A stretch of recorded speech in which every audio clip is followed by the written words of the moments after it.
Hi everyone, thank you all for coming. I would firstly like to acknowledge the traditional owners of the land on which I am on, the Wathaurong people of the Kulin Nation, and pay my respects to their elders past, present and emerging. I would also like to acknowledge and pay my respects to the traditional owners around Australia and to all First Nations people joining us today. I'm a proud Warlpiri, Jarwin and Gurindji woman from Katherine Northern Territory, and I am Support Act's First Nations Community Engagement worker.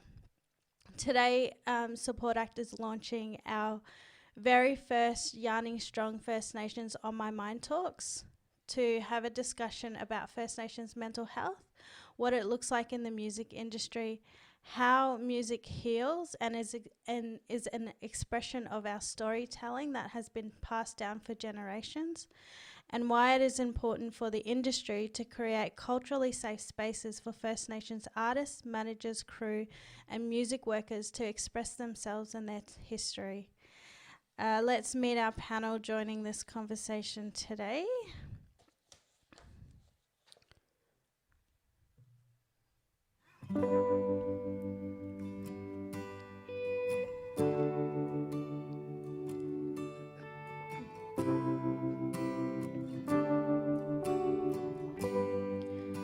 Songman Kutcha Edwards is a proud Mati Mati Yorta Yorta Nari Nari man and is a strong advocate for Aboriginal people, as well as being a multi-award-winning singer-songwriter. Performing since 1991, Kutcha has produced several albums, performed and toured extensively, also written 2 musical theatre pieces. Of late, he has co-created the web series Kutcha Carpool Karaoke, and will soon launch his next album, Circling Time, and touring show of the same name. Having just been awarded the Australian Council for Arts Fellowship, Kutcha will spend time over the next year touring his new show and album, enhancing and renewing his songlines, and connecting with songmen from other countries. When a new child is born, we sing for love.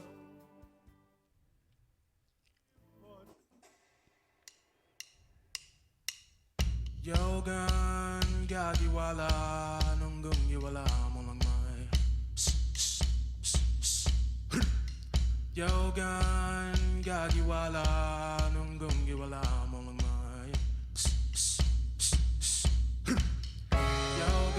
We have Jacob Paulson, aka JK47, a proud Bundjalung man from Tweed Heads South community in New South Wales.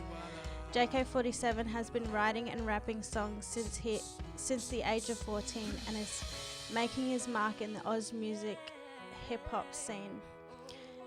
Working with artists such as Nerve, Chilinet and Lemea, he's on a mission looking to touch minds and hearts of the nations and the world, painting pictures for First Nations people with his lyrics. He is bound to produce some timeless bangers for the Oz hip-hop. JK47 won Triple J Unearthed Artist of the Year and has been recently nominated for Album of the Year for a NEMA Award. Judged in this room that we hardly knew, split us apart, now you argue the path I choose. What kind of choice do I have? Got a target on my back because I'm black, I'm asking you. Could you understand why we stay confused? I don't do it for the fame of jewels, and the truth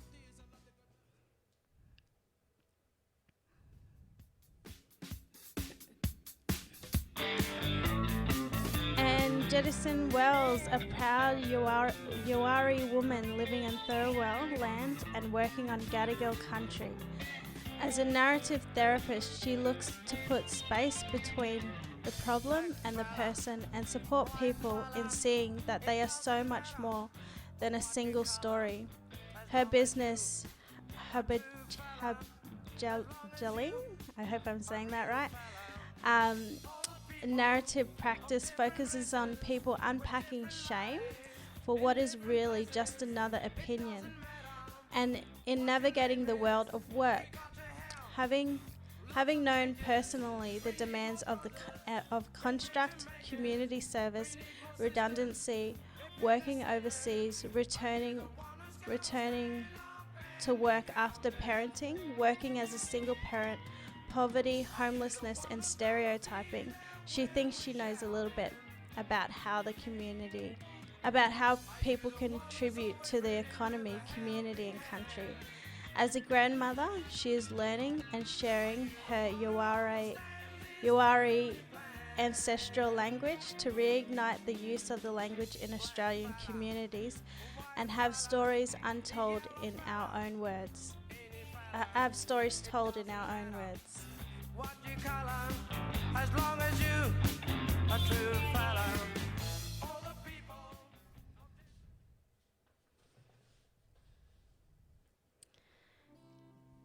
Thank you everyone for joining. If you can all unmute. Hi everyone.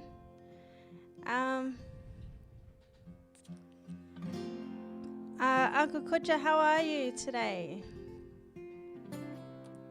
Bit cold, but yeah, got the wood fire burning.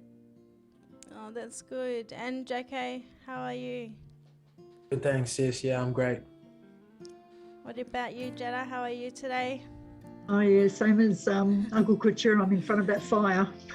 Yeah, it is very, very cold and rainy down here in Melbourne lately. It is.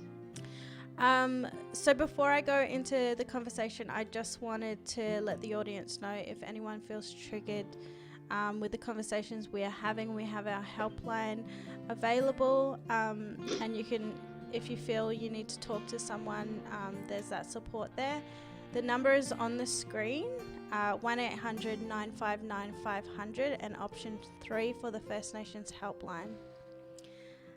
So I must say it's been a tough year for the music industry as a whole, with everything that's happening and going on. You know, our mental health has definitely been affected and impacted greatly due to COVID.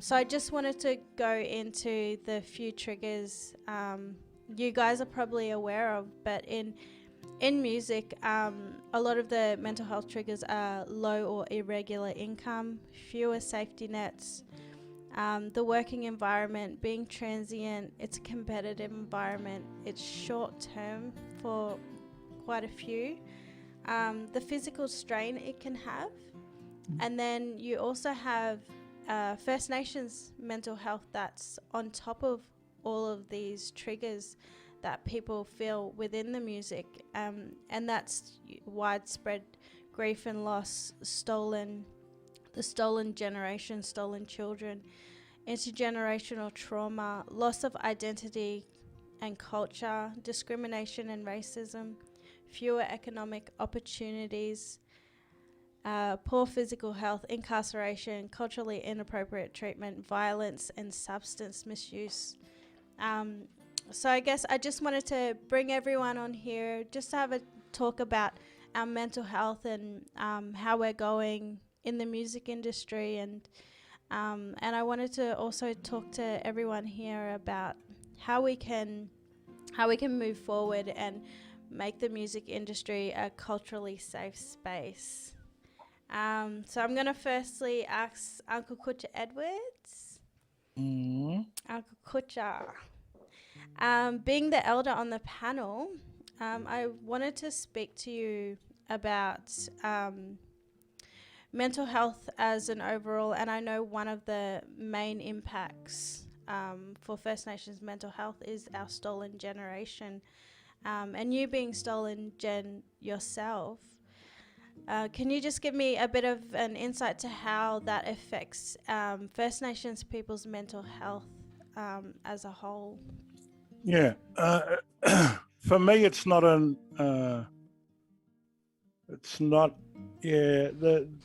the word mental health doesn't really explain what's going on. As Aboriginal people, it's our spirit that either keeps us strong, and spirit,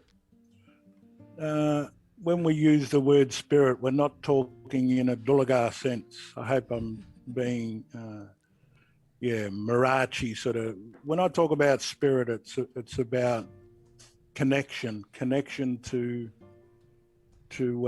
ancestry, connection to land, connection to language, to our culture. And as a child, displaced and disconnected from all that, didn't mean that my spirit wasn't strong. I was fortunate enough to have siblings, amazing siblings that nurtured me through that journey. And then when I met my birth mother, my Mary, there was this. She knew me, but I didn't know her, and that places a lot of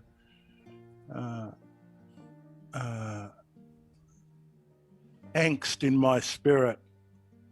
But I think because of the memories that weren't there, didn't mean to say that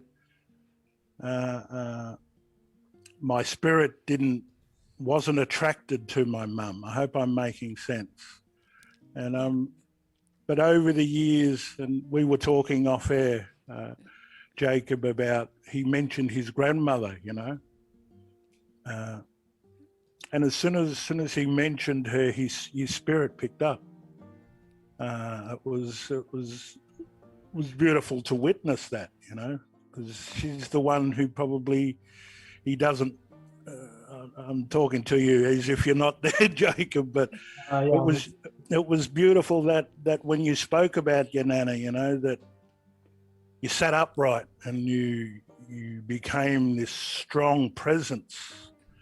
Whereas prior to mentioning her, even though you have your mother and your father and your siblings and your uncles and aunties, I think your nana's the one who, you know. Yeah. And so it's these things that we as Aboriginal people, we need to go back to, not the memories, but the connection. And you know, even mentioning that you're Jawan, I've been to your country, you know, a little place called Manyalalook, and just out of Catherine there, and went out to visit brother at Beswick. He gone now, old brother, you know. And it's these things that when we talk about mental health, I'd rather talk about the spirit, spiritual, you know? Yeah. Spiritual connection. Yeah, that's definitely very beautiful. I used to actually live in Beswick. Beswick, yeah. Community out there. Yeah, can I tell you a yarn, quick one? Yeah.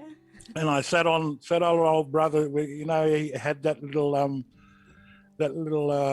arts shop or whatever, little gallery.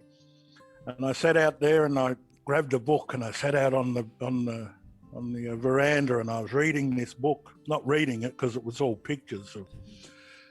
And a little girl come and sat next to me and she looked at this book. And I said, had a picture of a dog on it. I said, you know, what do you call this up here? Because down where I come from, we call them mirragans. She goes, up here, we call that one dog. Yeah, and it was just beautiful how it just came out. Yeah, up here we call that one dog. Yeah, so they're the memories, you know, that I've had traveling this amazing place. But yeah. Yeah, and that's definitely something we can like remind everyone that we still have that connection, even though there was that displacement and that you know, taken away from your family. There's still connection through spirit and country. Yeah, that's beautiful. Thank you, Uncle Kutcha. Jacob, I wanted to follow on from Uncle Kutcha and the stolen generation and talk to you about intergenerational trauma. in relation to like colonization, you know, the dispossession of land and, you know, the rape and genocide of our people, and how you see that as impacting not only yourself but like First Nations people as a whole.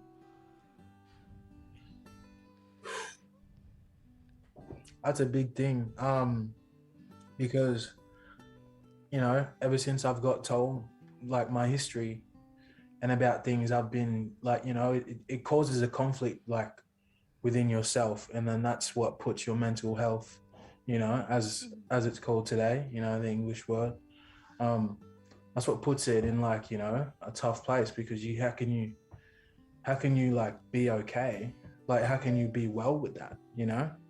Like no one would be, you'd be a crazy person to be well with that.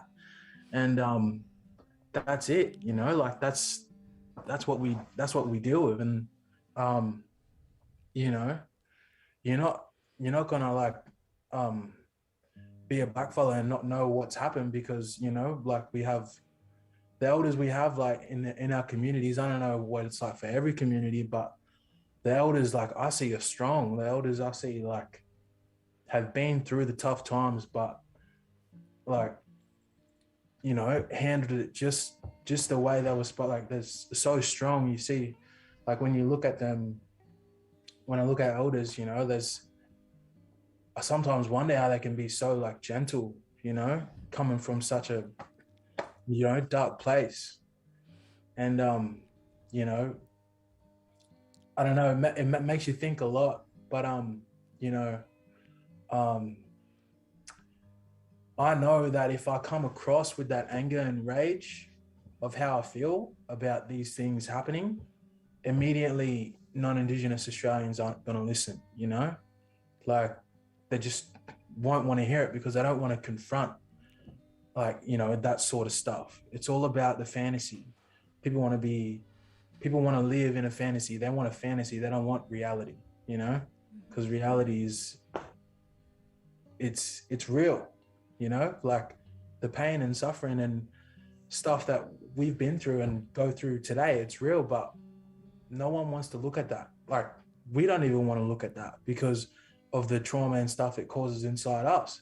Like might kill myself, you know, like that sort of thing. And it's like, you know, we need to look at that, like not just one person, you know, not just like a couple people, like for us to like have like real breakthrough, like it's got to be a majority. It's got to be everyone working together. And we can't get there because people can't see past themselves. And that's real sad, because how is like a society going to work? Like, you know, when it's just yourself against everyone else, it's just you, you know, like it's kind of like what it's like in this music business. Because, you know, like different artists, yeah, you can collaborate with their artists, but like, you know, like that artist is out for their, like, you know, money and their piece and that. But like, you know, that's why I found, you know, I found who I was, like speaking up for my people and speaking up, you know, about these issues, because like I didn't do that for just me. Like that wasn't a thing I did for me. Like, oh yeah, look at how I do this. Like now, like look at me. Like no, look at the stuff that I'm rapping about. Like listen to the words that I'm saying. You know. But yeah, I don't know if I've ventured off. No, like you've said it spot on. Like what you talk about, like the intergenerational trauma, I notice in today's society, a lot of people, well, when I was growing up, a lot of people would look at Aboriginal people and say, oh, look at them, they're just, you know, misusing drugs, or like, you know, alcoholics, and being lazy and on the dole. You know, I got all of that within my community. But all of that came from intergenerational trauma and came from what happened in the past in colonization. And I didn't understand it until I actually learnt the true history of what happened. So when you talk about, you know, that intergenerational trauma and it being able to express it, I think it's quite beautiful, and that's something I see in Kutcha's songs and in your songs, which I think is really empowering for our First Nations mob. Thank you. Uncle Kutcha, music has been part of our culture for so long. It's a huge part of who we are and our identity. So I wanted to speak to you about what does music mean for you? How is it healing for you? And what does it mean to be able to share your music to the First Nations community? Yeah. Before I answer that question, I just need to do something, and hopefully I'll do it, and then I'll explain why I did it. Yeah. But yeah. Mara, yire. Mara yire, nyenga din, nabu nanalai. Mara yire, nyenga din, cooking alalai. Mara yire, waripa. Oh.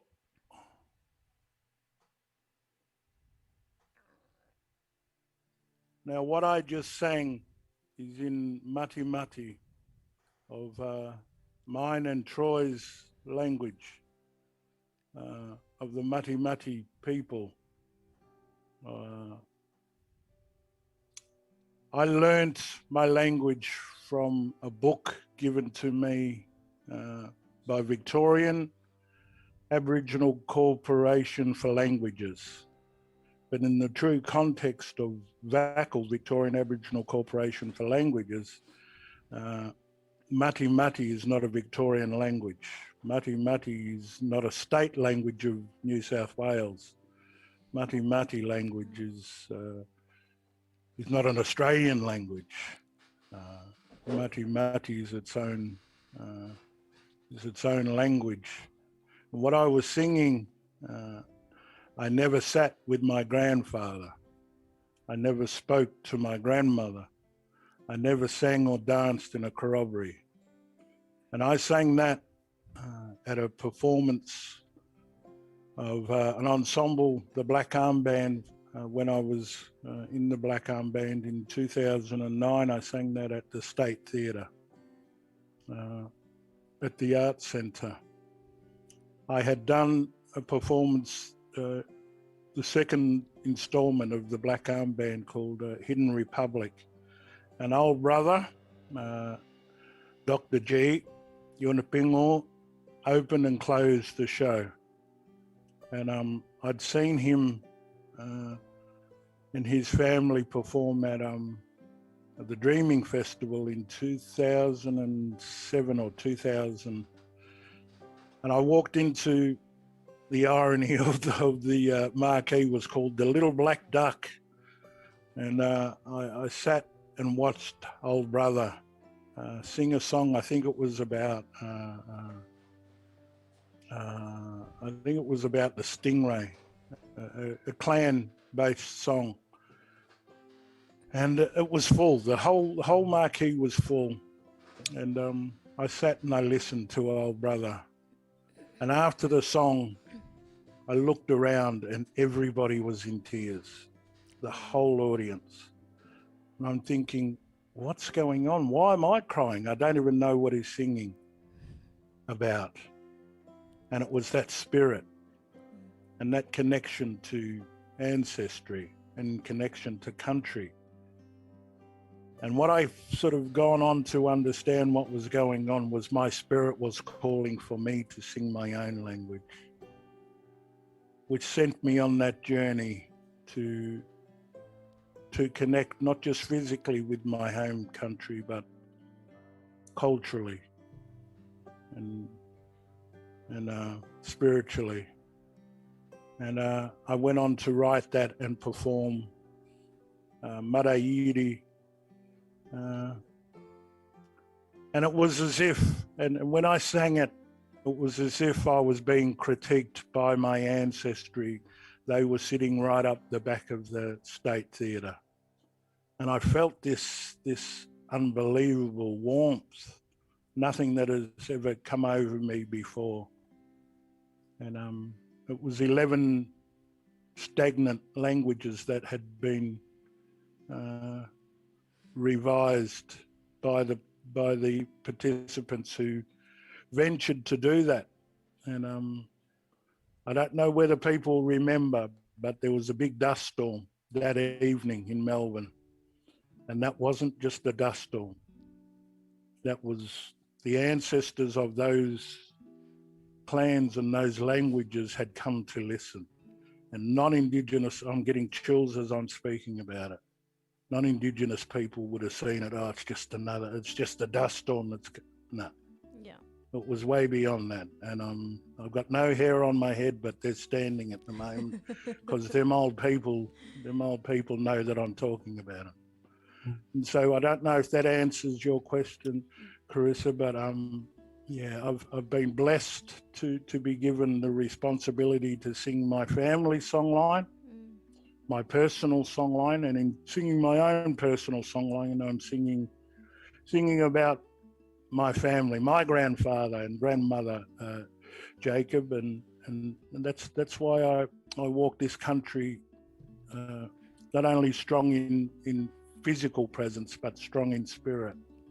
And yeah, we know what has transpired over the 200 and something years of outside interference, but I do it not for self-gain. I do it so that my grandchildren's grandchildren will know that they are mati mati, yorta yorta, nari nari.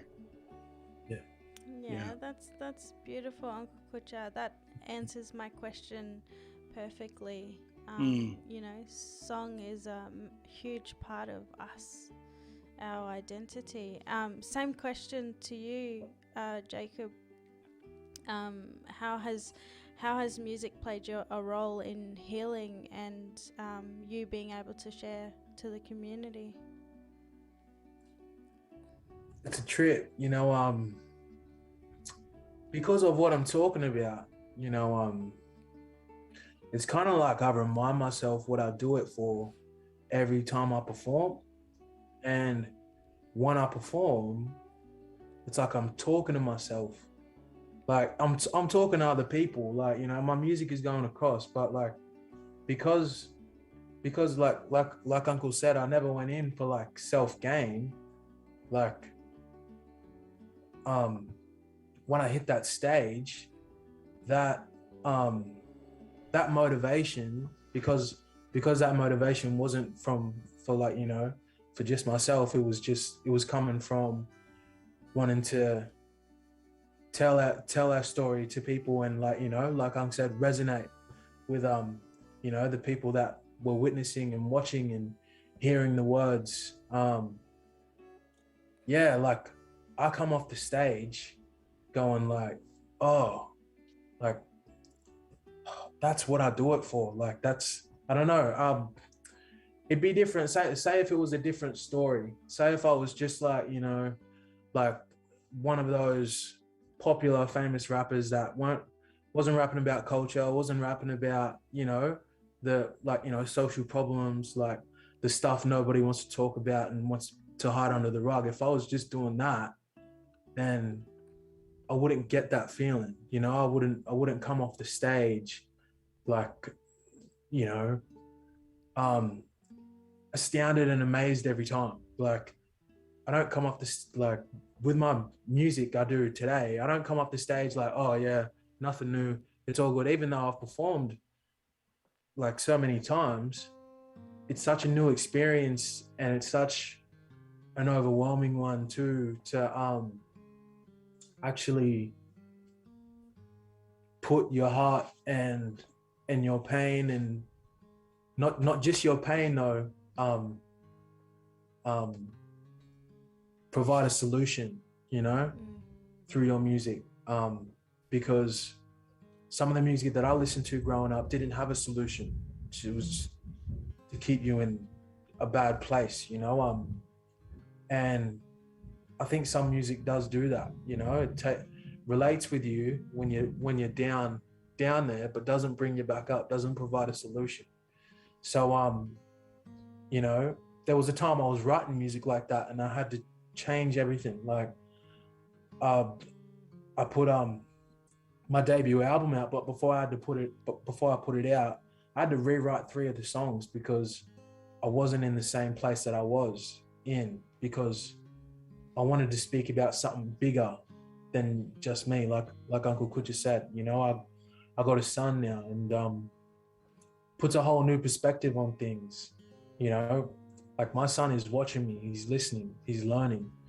No matter what, I'm going to be a role model to him. Even if I don't want to be a role model, I am a role model. Like, you know, that's the way it is. Like, take it or leave it. And some role models just leave it. Some role models just, you know, do the, like, you know, go muck up anyways. And they are still role models, you know? And so that's, you know, that's a big problem there. But music and playing like a healing effect, like I feel like I'm supposed to be like, I feel like I'm supposed to be a bit more angry like than I should be, but because I make music and because I put myself on the track and express my feelings like that, but not just like in a rage way, not in a hate way, not in this, that, but I'm expressing my feelings. Like when I put it out, I'm not taking it back. I'm not bringing that back on me. I'm not just bringing it out to show you and then just taking it away and putting it back inside. No, I'm putting it out, and once it's out, you can have it. Like, that's it. Like, I don't want it. And like that's, I think that's where that explosive like presence comes from in musicians. They put their heart and their soul like out there, and they don't expect anything back. They're just giving it all. And yeah, that's what I aim to do, because it fulfills me. Like it's so fulfilling, you know, speaking about something that's bigger than you. Yeah. Yeah, it's quite beautiful, and like I said before, like your music and Uncle Kutcha's music is so inspiring, and I think is very encouraging for the next generation to be able to say, oh look, he put all, you know, his struggles out in the song, and you know, that was healing in a sense.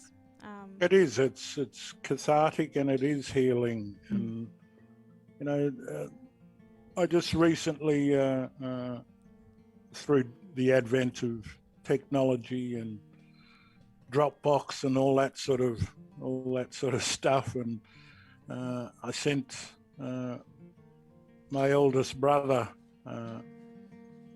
who was 13 when we got taken, and he lives with the trauma of not being with us. But I sent my niece the Dropbox link to a song that's on my new album, a song called Mrs. Edwards, is about the day that our mother came to visit for the first time when I was 6 years old. And it took her probably 5 hours to get there, to the children's home, and was allowed 3 hours to sit and connect with us. And I ran home, and I was scared of this woman, my own mother, and because I'd grown up without her. And my brother finds it hard to listen to that song, and that's his own trauma. But hopefully in time he'll come to understand that when I write, I don't write about I write about my personal experiences, but it's the trauma that in, you know, there's an old saying, it takes a community to raise a child. And hopefully that my family, my clan will come to understand that I'm writing about us all, not just my journey in life. And yeah, it's you know, when you talk about that intergenerational trauma, Jacob, you know, and yeah, I don't want my grandchildren to carry the knowingness of what I went through. And you know, and 20 years into Beyond the Bars, a community-based radio show through the advent of 3CR, and 20 years of recording live yarns with our mobs inside, you know, it had never been done in the world before. And doing that to give our people the access to the voice that they're told to shut up, do what you're told to do, when to do it in institutions and facilities around this country. And maybe because of my childhood that I felt that I needed to give back to my people, to give them the access to that voice. But I'll tell you a poem. My very first poem I ever wrote was in Form 1, not Year 7. I'm of the age with Jetta when school in secondary school was called forms, Form 1, 2, 3, 4, 5, 6. And I was in Form 1, and the humanities teacher, which is now called English, he said, okay, students, grab a pen and paper, of which I had none. And a mate of mine who went on to become a mate, I said, can you find somebody to lend this little black duck pen and paper? And I went on, I read a poem. He said, can you write a poem that explains you? And I'm going, oh my God, what's going on here? This is my first class in secondary school. And I read a poem called My Favourite Drop. And I look back now, Jacob, and I think, I'm 56 in November. So I've held on to this poem since I was 13. And it goes, trickling down the waterfall, freely one by one, forming into clouds of spray glistening in the sun. Crashing to disaster, my water drop is done. Left the short life of loneliness and gathered back as one. I am that one drop of water with my family, falling over the cliff, becoming this one entity separated from everything that makes me is my family. And then landing down the bottom of that waterfall to become one again with my family. And I look at that and I think, that is prophesizing my journey without me knowing. It's I'm bewildered at it, but I understand where it came from. It didn't come from here. It came from there, from my people, from my ancestry. They gave me the permission to go on to travel the world through this amazing thing called music. And I understand it. I understand the process. I understand the responsibility that comes along with that. And my spirit will remain strong through my understanding of my responsibility. And I hope all the mobs on the line there understand that we all have a responsibility, not just you and me, Jacob. Yeah, that's exactly right. Jetta, I wanted to speak to you about your frontline work and when it comes to offering counselling and support yourself and also being a First Nations person.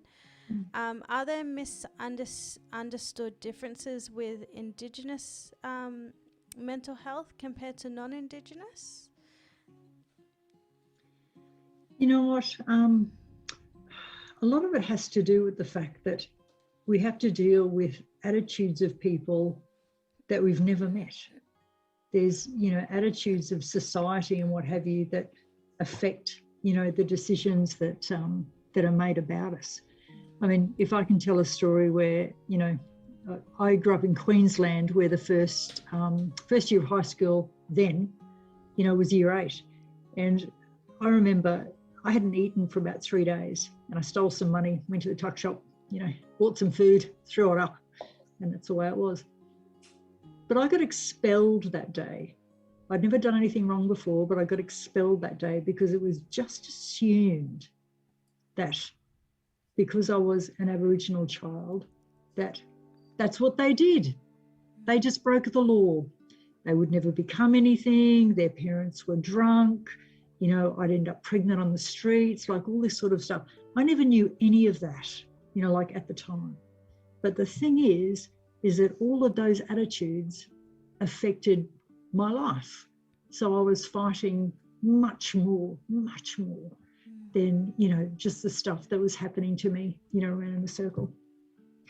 And I take that with me now when I talk to clients now, you know, having a safe cultural space, as people say, is about being able to talk to someone who understands that you're not just battling, you know, your own thoughts or your family or, you know, your community, things that are happening around you, but you're battling a lot of things that you have no control over, you know, total strangers just thinking that you're crap or that you're not capable, or, you know, for generations have thought that you're just, you know, you're not a proper Australian, you know, you're not as smart as everyone else. So, you know, that's difficult. You know, it's quite difficult. It's like, you know, I know that, you know, I'm quite light-skinned, and, you know, people have sort of said to me, like, how lucky you are, you know, because you're able to hide it.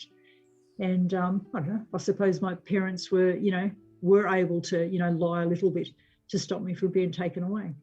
But then I look at the other side of it and think, you know, I can't imagine that a child, you know, 4 or 5 years old, just walks down the street and someone is thinking that they're crap just because of the colour of their skin.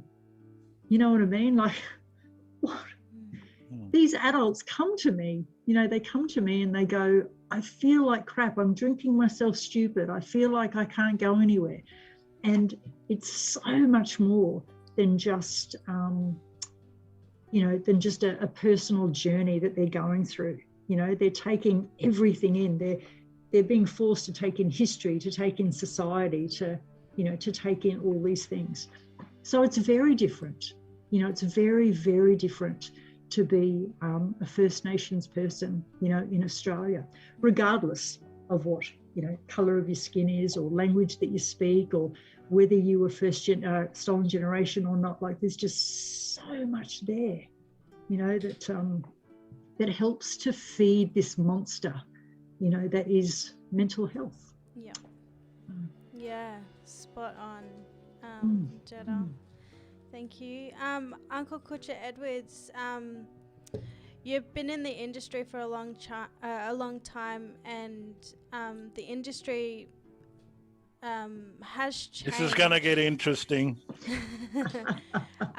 So from 20 years of performing, the industry obviously was a lot different back when you first started in the industry. In terms of cultural safety, what could the music industry prioritise in creating culturally safe spaces for First Nations people? And what was your experience as well working as It's an interesting question. It's been a long journey, but yeah, I don't do anything for accolades. I remember I worked with an amazing man by the name of Jock Austin, a senior elder here in Melbourne, and I worked with him for a very short period of time, but he taught me so much about responsibility and community control and the philosophy of Aborigines determining our future, not outside influences. And I remember I was interviewing him. I also did a course in 1985 when I first came back to Melbourne after living with my mum. And I did a course called Curry College, a video production course. And I was interviewing Jock, and my video tutorer was on the camera, and I was holding the microphone. I said, Jock had just received the Victorian Aboriginal NAIDOC Person of the Year. And I said, Jock, how does it feel to be, the Victorian Aboriginal NAIDOC Person of the Year? And he pointed at me and he looked me straight straight into my eyes, not into the camera. And he said, Kutcha, I'll tell you something. I don't do what I do for accolades. I do what I do because I believe in what I'm doing. And that has resonated. There's that word again, Jacob, resonate.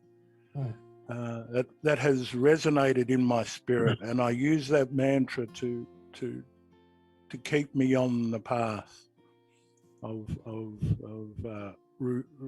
responsibility. And I think that and sometimes I have a tendency to follow my thought patterns, not what the question was, but I think that can you ask the question, just to elaborate the question again, Carissa, please, just quickly? Over the 20 years you've been yes. The industry is not what it makes itself out to be. How many black fellas have actually been let through the door? Not many. And the people who have been let through the door are great musicians, unbelievable musicians. Troy Cassadaly, Archie Roach, Ruby Hunter, Christine Arnoux, Jessica Malboy.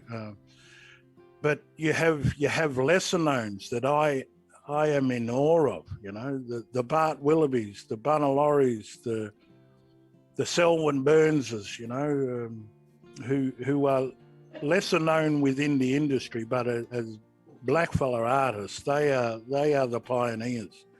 And I got into music because I started performing in a band called Blackfire, but before that a band called Wat Balimba. And Blackfire went on to become this stalwart band after an amazing band called Hard Times. And Hard Times is a band that was created down here in Melbourne who would play for 6 hours. And there's probably bands right across this country who would play for 6 hours straight or 7 hours straight from, let's say, 7 in the afternoon or 7 in the evening till, 1 in the evening. 6-7 hours to play music for the communities, and the communities would pay $5-10 to get into these cabarets. And what that money went to was to bury our people with dignity.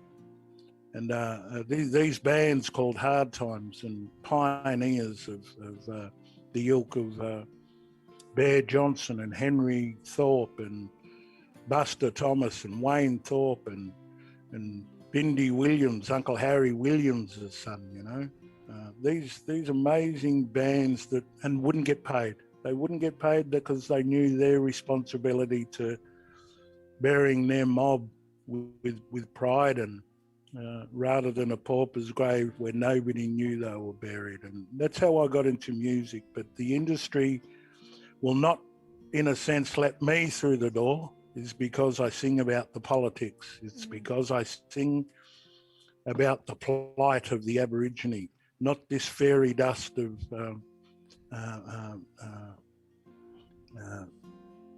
my dog died, or I'm trying not to be disrespectful to certain categories of the industry, but I will sing about the politics. I will sing about the plight because I sing about me. I sing about my family, and non-Aboriginal Australia will not go out and pay, in a sense, to be slapped across the face by Kutcher Edwards. They will not do that. And so I will not be a success in their eyes, but I will forever be held. And I hope that I'm not pumping up my own tyres, that in 50, 60, 100 years from now, these things called CDs will sit on a shelf and a little Aboriginal kid will go and say, who's this old fella here? And they go and put the song on, and the song that I read on this album, let's say Mrs. Edwards, it'll resonate. It'll resonate for them 100 years after I read it. And that's why I do what I do. Yeah.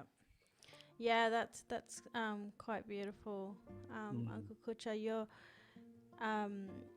What you were saying about the music industry is you're right. There does need to be a more open door policy for First Nations people, and I think the music industry is slowly, hopefully, getting towards that. But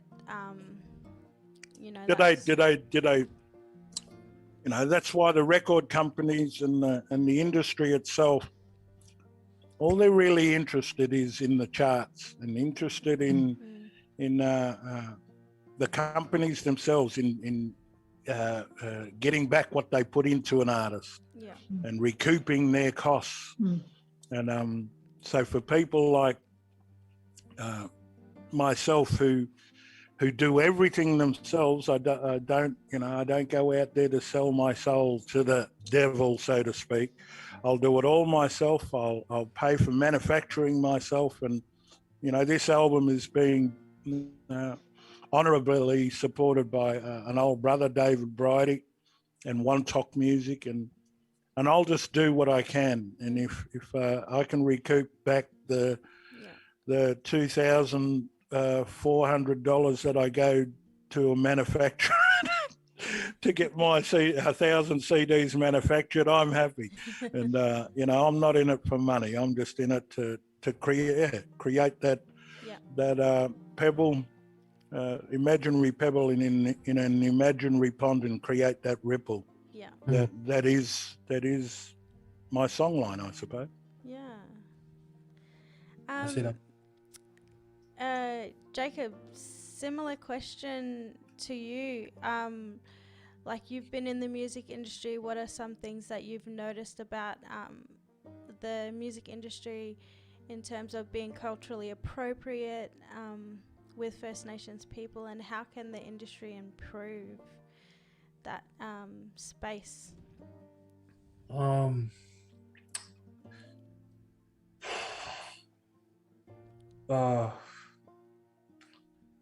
I mean,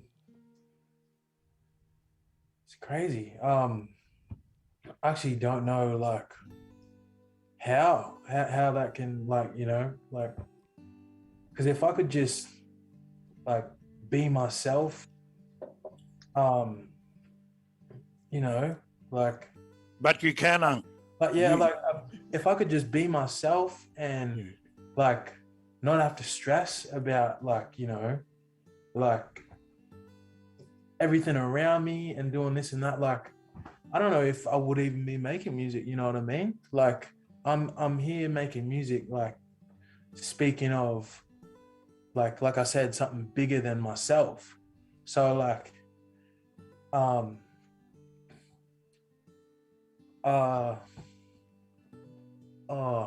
don't even know how to answer that question. Because it is. It's a difficult difficult question to answer, because I remember when I did a gig. It was the very last gig for the Black Arm Band that I did in Australia. I went on to go to the Vancouver Winter Olympics in 2010, and I met the four clans of the chiefs of the four clans of Vancouver in 2010. But in 2009, I remember Bart, and I was on the verge of resigning from the Black Arm Band in 2009. And Bart Willoughby came into the room. He said, "You know what, Kutcha?" He didn't say Kutcha. He said, "You know what, brother? You know our punishment as performers?" I said, "What? What are you talking about? We get punished?" He goes, "Yes, we do. As performers, we don't get to see ourselves perform because we're in the moment. We don't get to see it. But the people out there, that's why they're inspired, is because what they see is and what inspires them is us performing. And so when you find it hard to answer that question, it's because you're in the moment. When you're on stage, you're in the moment of this amazing, because what you're doing, what you're actually doing is what your great grandparents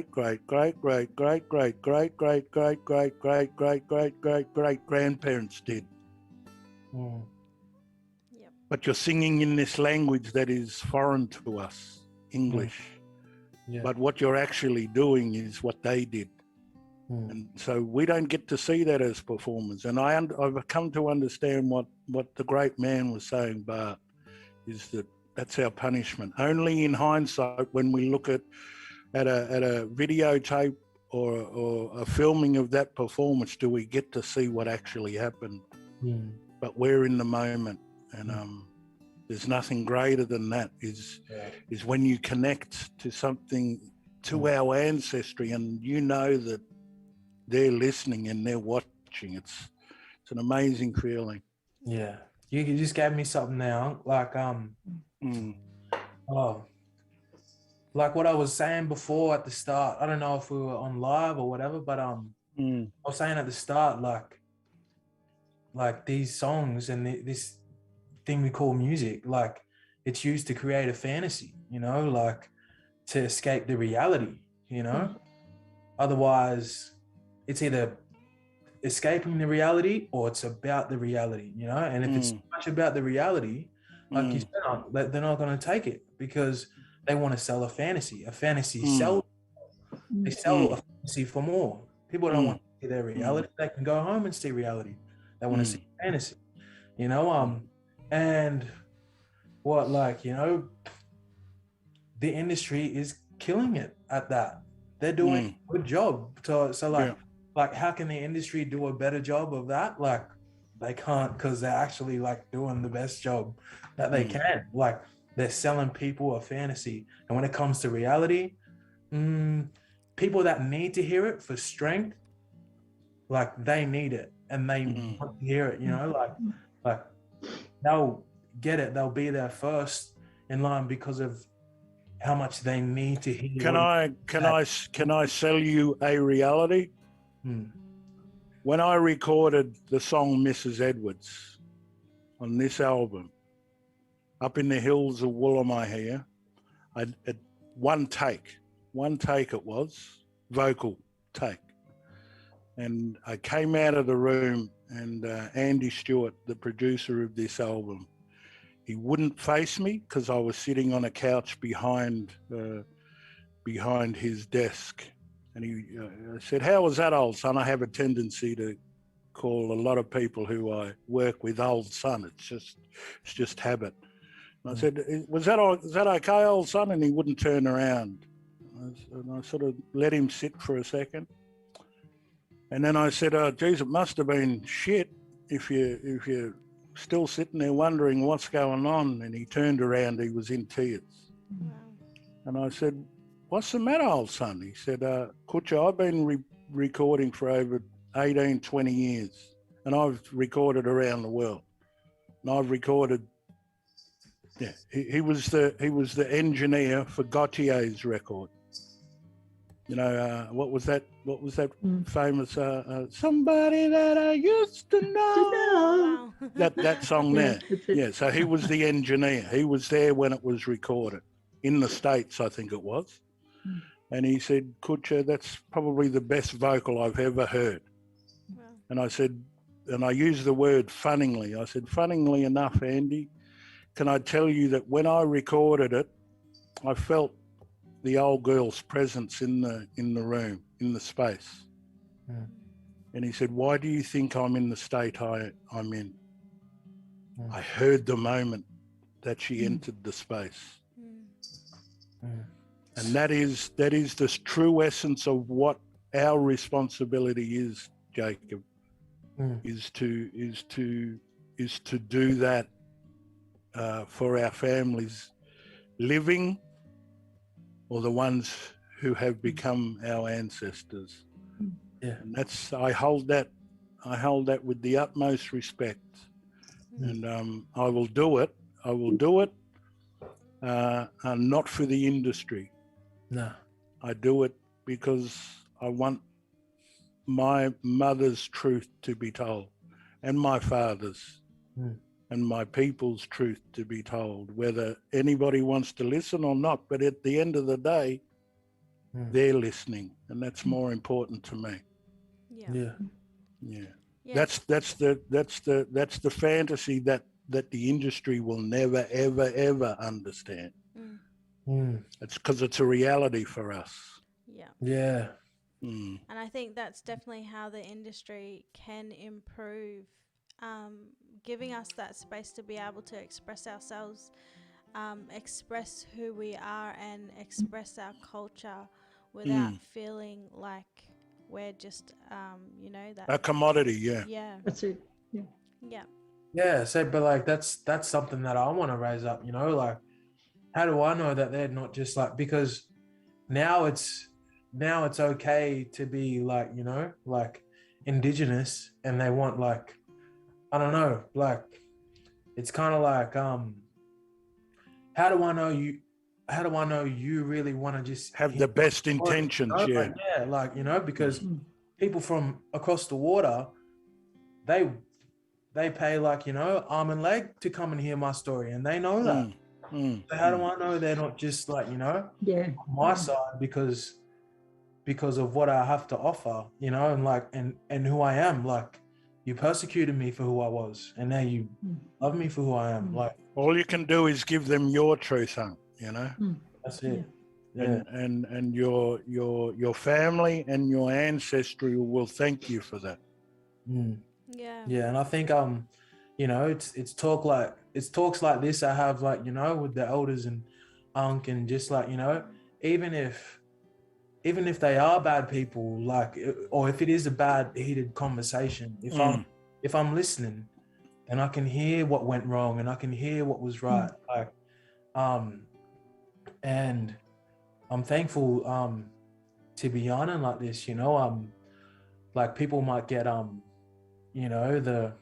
the jitters and like, oh, I don't know what I'm gonna do when I'm on camera or when I'm on stage. Like, it was like that at the start for me, but now when I do this, like, I'm keen. I'm like ready to like get into it. Like, okay, let's go somewhere I've never been before, because I find that when I'm talking, like, it's not rehearsed. So like you said, forget the question, like forget the question sometimes, because I'm just speaking from, the heart and speaking my mind, like for real, Yeah, stop, take a breath, reflect shit, I have gone on a tangent. Yeah.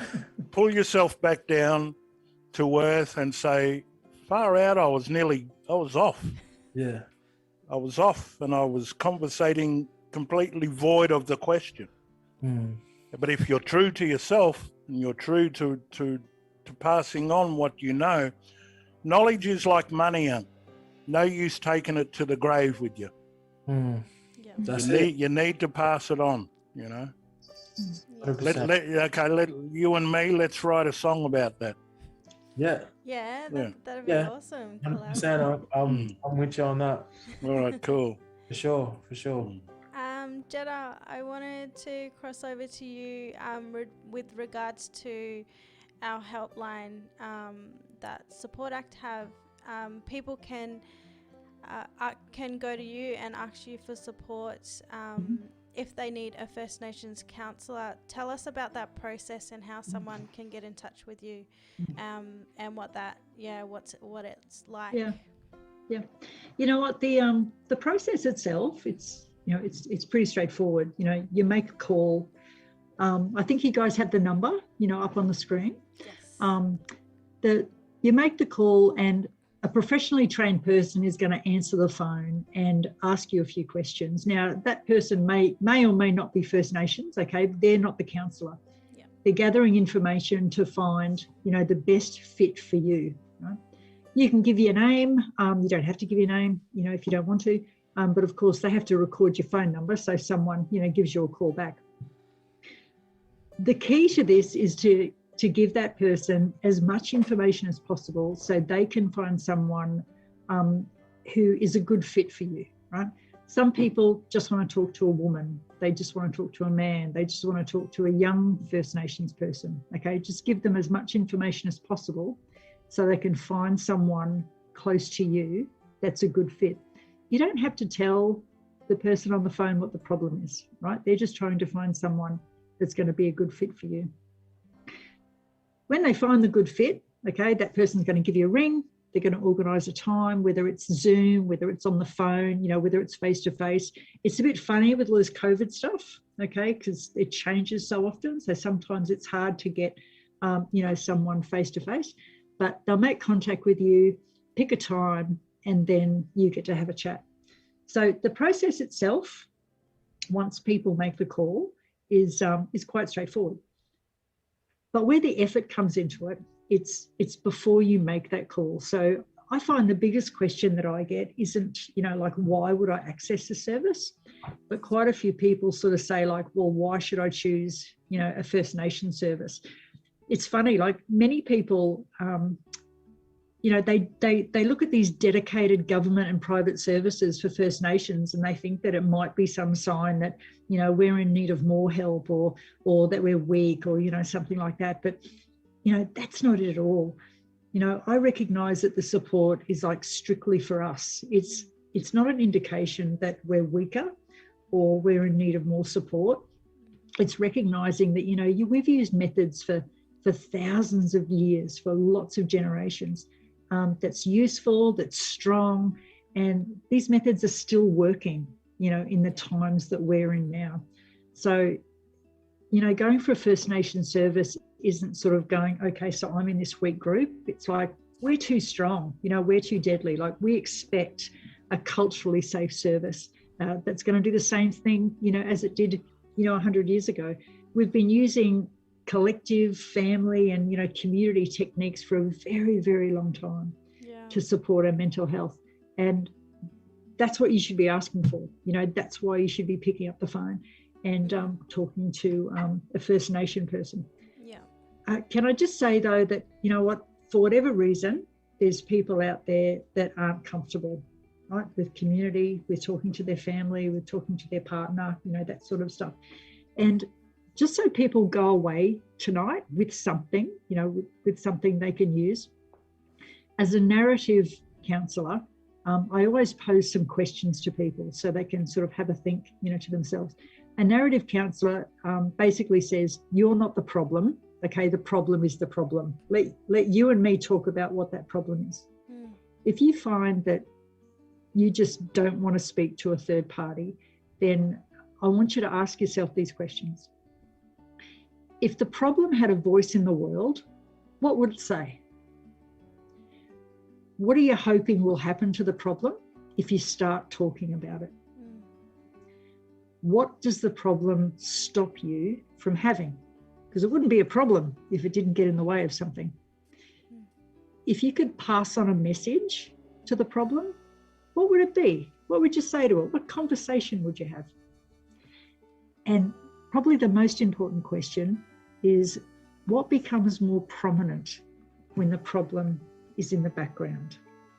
So there's a line there, there's a telephone line there that you can ring, but there's also questions you can ask yourself if you feel like, you don't want to make that call. Yeah. Thank you, Jetta. Thank you, Uncle Kutcha and Jacob. I could listen to you guys all day. Oh yeah, absolutely. This has been like really healing in itself. 100%. Yeah. No, it's good. Like that's what I was saying before, you know. I used to, you know, when I was a young kid, just stupid, like having a talk, like, yeah, yeah, can I go now? You know, like now, like it's like you were saying on knowledge, that knowledge, you know, like if you blink and miss it, you know, because we're talking here, like you could repeat it for me, but like, you know, how would you feel if you found out that I wasn't listening? Or like Yeah. real life, No, you yeah. can't just ask things to play out again, you know, like when it's real life out there, you know, and like when you're out of school and the teachers aren't relaying the message to you again and again and again, not going to replay it. So you have to listen, and you have to seek that yourself, you know, like you want, you know, that, you know, that journey happened with you that made you want, you had to take that journey then, you know, back to your home, like you had to do that, you know, and it's because you were listening, you know, and if that's something that people can take away too, like that's something that I would like to say, you know, seek it and listen, like listen to your spirit, you know, and like follow it, like not so much your emotions, because emotions aren't your spirit, you know, spirit's like connection, emotions like, you know, like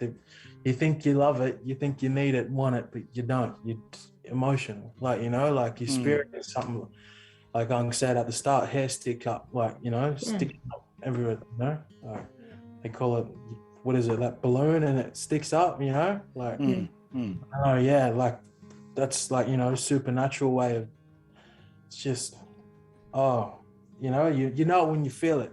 Yeah. There's that old thing that we all probably had it, you know, we'd be in a classroom and one minute you're concentrating on what the teacher's saying, and the next minute you just stop. Yeah. That's our dreaming. That's our true understanding. And teachers would say, "Oh, you're daydreaming again, Mr. Edwards." No, I'm dreaming. That's dreaming and connecting to something more greater than that teacher will ever learn. And that's connecting to our dreaming, our ancestry. And they can't ever teach us that. Only our ancestry can. And we should never deny ourselves of that. Because I used to do it all the time. And that, you know, I'd be scolded for it, you know. They didn't understand what I was doing, you know. Yeah. But yeah, thank you to Support Act for making this up, you know, this happen, and to all the mobs out there, stay strong and yeah, stay connected, and you know, hopefully Cooper and the people, and Carissa, if you can give Jacob my details off air, and Yes, please. yeah, and see you, Jetta. See you later, love. Yeah, so, keep my nephew under wraps there, Carissa, and and we'll stay in touch, folks. And to all the mobs out there, yeah, stay strong and connected, eh? Yeah. Absolutely. Thank you all for joining. Please keep an eye out for the next Yarning Strong session as well. We're going to bring some more people in just to talk about suicide. And I know suicide is a huge conversation that, you know, needs to be shared in the community, and something that is not really shared. So please keep an eye out for that one. Remember also to call the helpline if you need it. That's 1-800-959-500. If you're a musician, a crew, a manager, or a music worker, we also have our financial aid there that you can access as well if you've lost jobs, work during COVID, or you need help with a medical condition. There's that support there for musicians in the music industry. Thank you, Mob, again for joining me and for sharing on this panel. It was beautiful. I could listen to you all night, but we gotta go. Yeah. I gotta watch Port Power beat Collingwood. Sorry. Yeah, I know, and the Olympics are on soon. Yes. so- Indeed. All right. Yalu, guys. Um, Yalu. Ta-da. Thank you. Bye-bye. Bye, Bye-bye. everyone. See ya. See ya. I just wanted to finish off by saying a big, huge thanks to Cooper Lily for helping me organize this and put all of this together. Your support has been amazing throughout, and thank you again for continuing that support on with the next few workshops that we're providing. Thank you to Troy Benjamin at Deadly Events for streaming this event and designing all the posters. Thank you to the Australian Government and American Express Music Backpackers for funding this whole series, and all the team at Support Act as well. Thank you for all your amazing support and the work that you're doing. Thank you all again for joining in.